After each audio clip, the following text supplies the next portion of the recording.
Bismillahirrahmanirrahim. Assalamualaikum warahmatullahi wabarakatuh. Alhamdulillah, summa alhamdulillah, wassalatu wassalamu ala sayyidina Muhammadin Rasulillah sallallahu alaihi wasallam wa ala alihi wa ashabihi ajma'in. Rabbi shrah li sadri wa yassir li amri wahlul 'uqdatam min lisani yafqahu qawli. Subhanaka la ilma lana illa ma 'allamtana innaka antal alimul hakim. Wala hawla wala quwwata illa billahil aliyyil azim. Amma ba'du. Muslimin, hadirin, muslimat, hadirat yang dirahmati Allah Subhanahu wa taala. Alhamdulillah, tinggi-tinggi pujian dan syukur pada Allah Subhanahu wa taala. Sekali lagi kita dipertemukan dengan bulan Ramadan al-Mubarak. Bulan yang penuh dengan keberkatan, bulan yang ditawarkan dengan pelbagai pahala yang berlipat ganda. Muslimin yang dirahmati Allah Subhanahu wa taala, bulan Ramadan adalah bulan kasih sayang Allah Subhanahu wa taala. Allah Taala menawarkan kepada kita pahala yang besar, pahala yang banyak yang dilipat gandakan dengan amalan-amalan yang kita lakukan. Muslimin yang dirahmati Allah, perlu kita ingat dengan kasih sayang Allah Subhanahu wa taala ini, perlulah juga kita zahirkan kasih sayang kita kepada umat Nabi sallallahu alaihi wasallam atas rahmat dan kasih sayang Allah, rahimnya Allah Subhanahu wa taala. Cuba kita pandang rahmat Allah, pemurahnya Allah Subhanahu wa taala kepada kita di bulan Ramadan dengan mengurniakan kita semua, tidak kira umat Muslimin ataupun yang bukan Islam, dapat hidup di bulan Ramadan dengan penuh kenikmatan. Betapa pemurahnya Allah, Allah kurniakan rezeki kepada kita yang luas. Sama ada orang itu beriman ataupun tidak beriman, dia tetap mendapat rezeki Allah Subhanahu wa taala yang luas. Cuba tengok, kita ada di bulan Ramadan, kita ada bazar Ramadan. Yang hadir di bazar Ramadan bukan hanya orang yang berpuasa, bukan hanya orang yang mampu berpuasa, orang yang letih berpuasa untuk beli makanan berbuka puasa, tapi kita tengok yang hadir di bazar Ramadan ada rakan-rakan kita yang bukan Islam, suka mereka membeli makanan. Betapa di sana dapat kita pandang betapa rahmatnya Allah, dapat dia tengok makanan yang banyak, dapat dia beli makanan yang pelbagai jenis untuk dinikmati bersama-sama dengan kita yang berpuasa pada hari ini. Muslimin yang dirahmati Allah, kasih sayang Allah Subhanahu wa taala tertentu kepada orang yang beriman. Allah Taala sayang kepada kita, Allah Taala kasih kepada kita, Allah tentukan kita untuk hidup di bulan Ramadan. Tentukan kita, gerakkan hati kita untuk dapat beribadat di bulan Ramadan. Inilah kasih sayang Allah. Allah suka, Allah sayang kepada kita, Allah pilih kita beriman, Allah pilih kita untuk beribadat di bulan Ramadan. Inilah gambaran kasih sayang Allah. Kenapa? Kerana di sana Allah berkehendak untuk kita mendapat kebaikan. Allah berkehendak untuk kita mendapat pahala yang besar. Salah satu pahala yang boleh kita kecapi, kita boleh gapai di bulan Ramadan adalah dengan bersedekah. Bersedekah di bulan Ramadan. Nabi SAW menyebutkan ahabbun nasi ila Allah anfa'uhum linnas. Sebaik-baik manusia yang Allah Subhanahu wa taala kasih ini adalah manusia yang memberi manfaat kepada manusia yang lain. Kita semua perlu berusaha menjadi orang yang bermanfaat kepada manusia yang lain. Kita perlu tolong rakan-rakan kita yang susah. Kita perlu tolong jiran-jiran kita yang susah.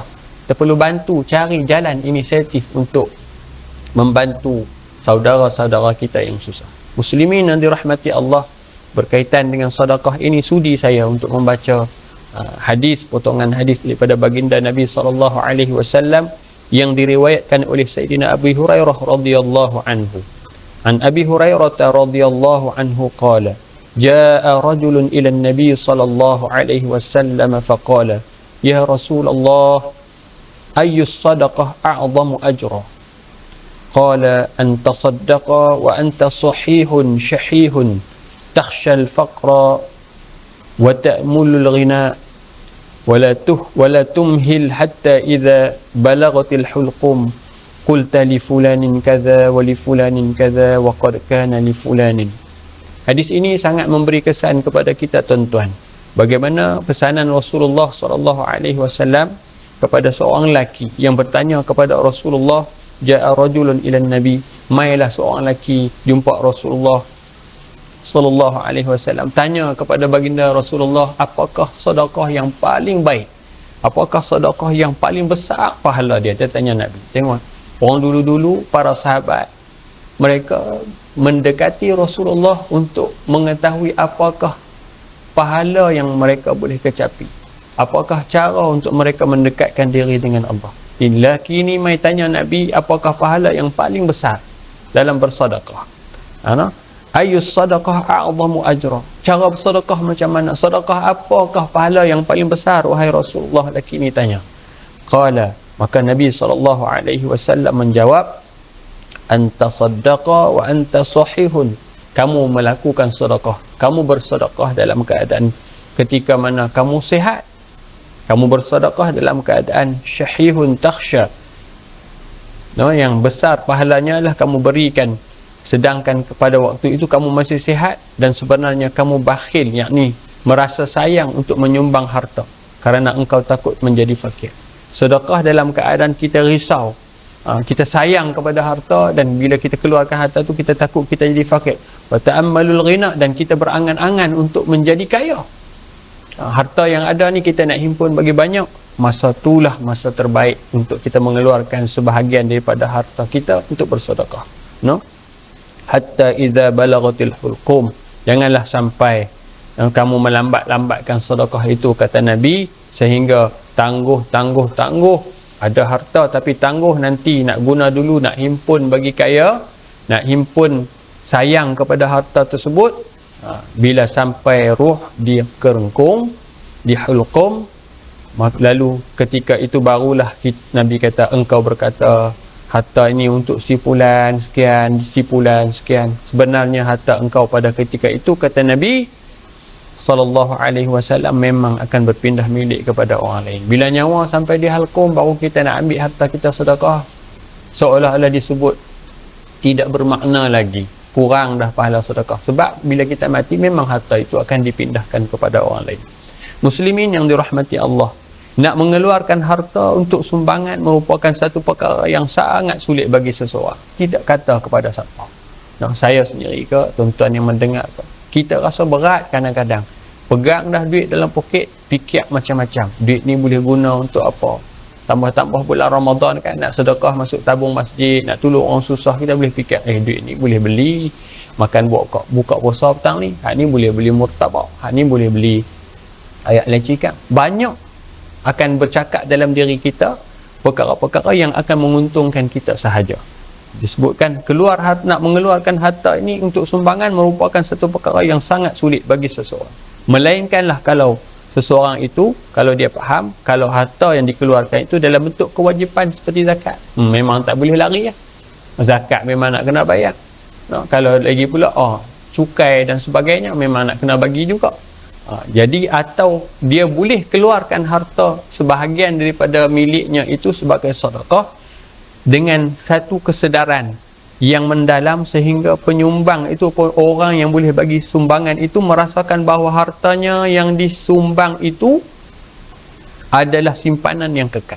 Kalau dia boleh rasa dalam diri dia, harta duit ringgit yang dia sedekah itulah simpanan yang kekal untuk dirinya di dunia dan di akhirat, yang akan diberikan ganjaran berlipat ganda. Tambah-tambahlah kalau sedekah yang kita buat ini di bulan Ramadan, lebih-lebih lagi bulan-bulan lain pun Allah Ta'ala lipat gandakan.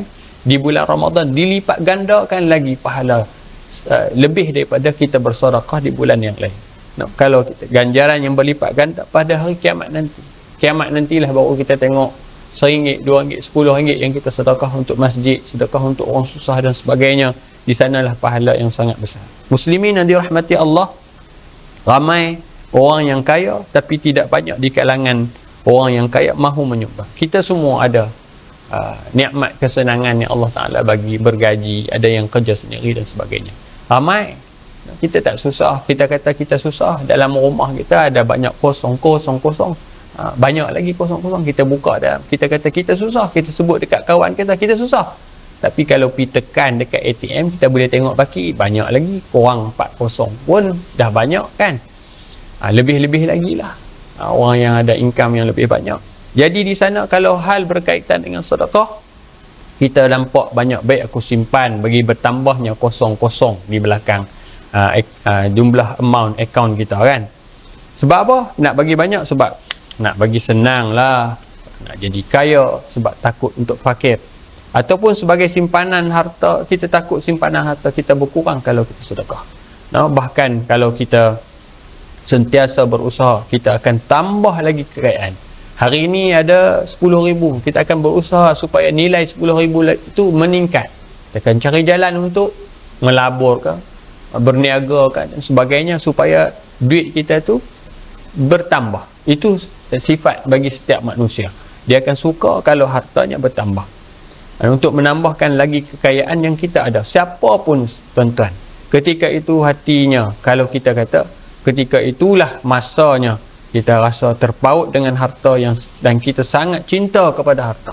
Manusia ni, kata Nabi SAW, kalau dia milik satu lembah emas, dia dah kuasai satu lembah emas, dia akan tanya lagi, tang mana ada emas lagi boleh ambil. Sebab tu lah, tak kata kat siapa, tuan-tuan, siapa pun, saya sendiri pun, kalau ada harta ni, kita ada kereta hari ni, kita nak beli satu lagi, ataupun satu rumah yang kita dah ada, kita nak beli satu rumah walaupun kita tak duduk, kita kata itu sebagai aset dan sebagainya. Kalau masa ketika hati kita duk himpun duit nak beli rumah yang kedua, ketiga, ataupun nak beli kereta yang pertama, kedua dan ketiga dan sebagainya, ketika itu kita mengeluarkan sedikit harta, dengan rasa kurangnya harta kita ni, kita sedekah, hati kita dapat, kita lawan dengan nafsu yang melarang kita untuk melakukan kebaikan. Ketika mana kita sangat cinta kepada harta, nak duit ringgit tu ada dengan kita, kita keluarkan pada jalan Allah, maka ketika itulah, kata para ulama, waktu yang paling baik untuk kita bersedekah, dan waktu itulah masa yang terbaik untuk kita menyumbang.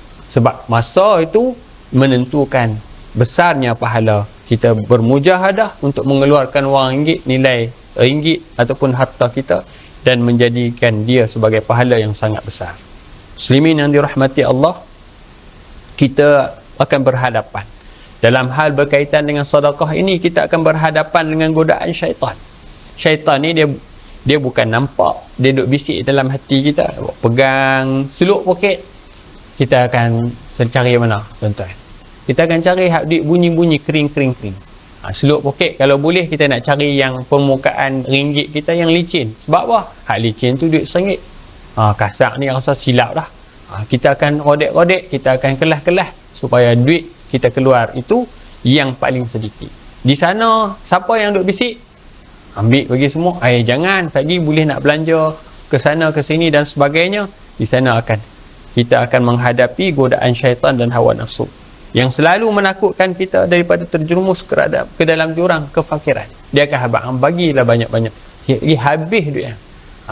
Nafsu kita, syaitan dia akan hasut begitu. Maka kalau kita mampu lawan keadaan godaan ataupun bisikan seumpama itu, maka masa itulah masa yang terbaik untuk kita bersedekah. Muslimin yang dirahmati Allah, sesiapa yang mampu melawan hawa nafsu pada saat itu, dia kata bererti dia telah meraih kejayaan yang sangat besar. Para ulama kata, siapa boleh lawan suara nafsu nak melarang dia bersedekah ataupun nak mengingatkan dia sedekah ini akan menjerumuskan dia dalam kefakiran dan sebagainya, maka ketika itulah dia sedang meraih kejayaan yang besar, sebab dia boleh lawan nafsu dia untuk terus bersedekah. Lain halnya dengan seseorang yang mengalami sakit teruk. Nabi kata, lainlah kalau orang tu dia sakit teruk, bila dah masa sakit baru dia nak sedekah. Sebab apa? Nyawa pun dirasakan sudah tidak lama lagi. Dia rasa tarik nafas tinggi turun tak ada, nafas oksigen pun tak apa nak masuk dah. Dia rasa dah saat-saat, dia menghitung saat-saat kematian dia. Tak pernah rasa teruk sakit macam ni kot terakhir harta banyak. Kalau sampai tahap macam tu, nyawa pun dirasakan sudah tidak lama lagi akan terpisah dari badan. Tanda-tanda kematian, dia tengok, dia mengaji, dia tahu, dia kata ni nak mati dah ni. Dari masa ke semasa semakin dirasakan, semakin teruk, merosot kesihatan dia. Ketika itu putuslah harapan. Masa tu kalau orang bagi harta lagi pun dah tak mahu.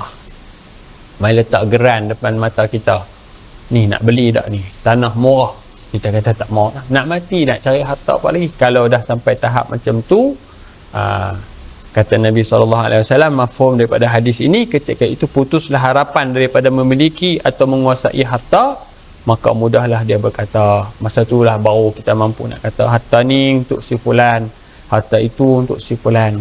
Padahal masa sudah terlambat. Kalau kita nak bersedekah dalam keadaan nyawa dah sampai di halkum, nak nyawa pun dah tak sepenuhnya, baru kita mampu untuk bersedekah, maka itulah satu masa yang tak sebut bukan terbaik, satu masa yang dah kurang pahala dia. Sebab kita tahu tak ada nilai dah harta dengan kita bila nyawa dah dicabut daripada badan kita. No, Nabi sebut harta ini untuk si fulan, harta itu untuk si fulan, padahal sudah terlambat. Wasiat dan sebagainya, boleh diluluskan syarak dan sebagainya pun kurang dah pahalanya nak dibandingkan dengan kita bersedekah pada ketika kita sihat, kita bersedekah pada ketika kita sangat memerlukan harta.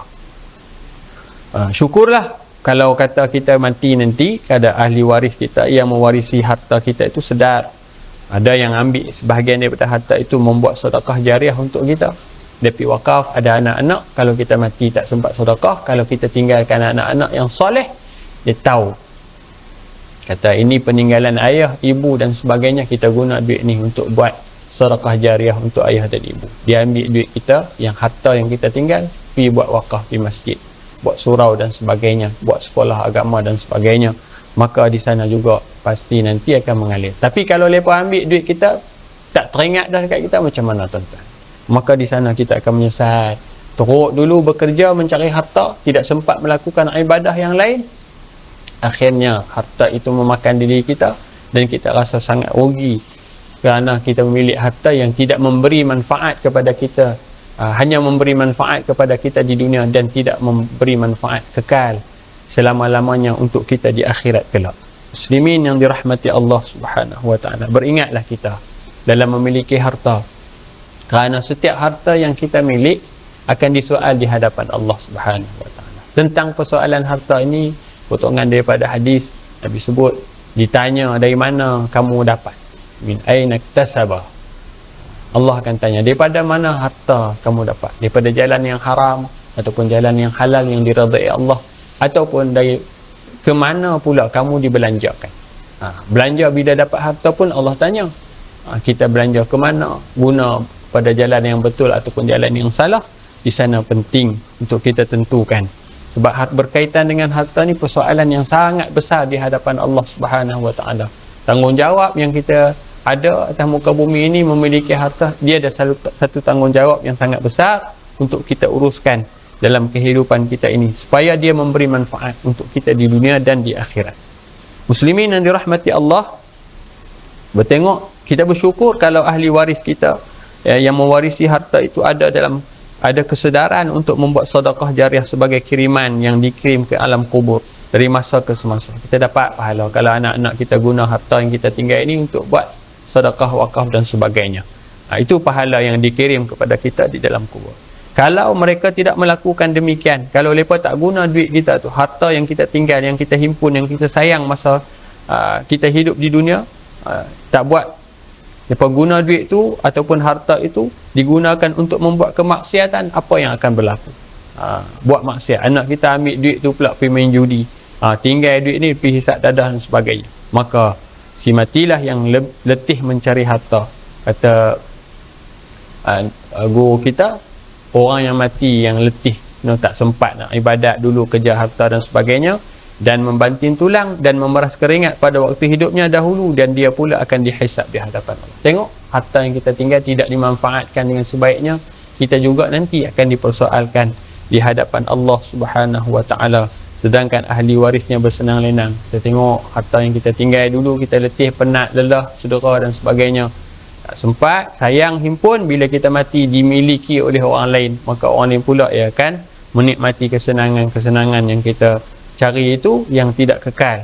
Kalau yang berkekalan adalah bahagian harta yang kita simpan ataupun kita jadikan dia sebagai pahala yang kekal dalam bentuk sedekah pada jalan Allah Subhanahu wa taala. Sekian dahulu. Assalamualaikum warahmatullahi wabarakatuh.